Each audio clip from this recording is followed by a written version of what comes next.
बहुजन समाजाला स्वतःचा उद्धार करायचा असेल तर स्वावलंबी चळवळ उभारली पाहिजे. सतत जागृत राहून बहुजन समाजाच्या संस्था आणि संघटनांनी स्वाभिमानी विचाराने अविरत संघर्षासाठी तयार असायला हवे.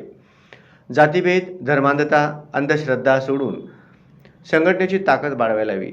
दलित स्वयंसेवक संघाने सामाजिक परिवर्तनाच्या चळवळीत विचार व परिवर्तनाला महत्त्व दिले आहे.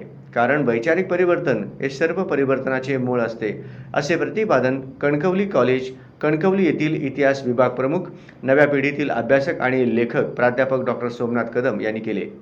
निमित्त होते महात्मा ज्योतिबा फुले यांच्या स्मृतिदिन व दलित स्वयंसेवक संघाच्या 48व्या वर्धापन दिनानिमित्त पुण्यातील स्वारगेट येथील कैलासवासी बाळासाहेब ठाकरे कलादालन सभागृहात प्रमुख व्याख्याते म्हणून ते बोलत होते.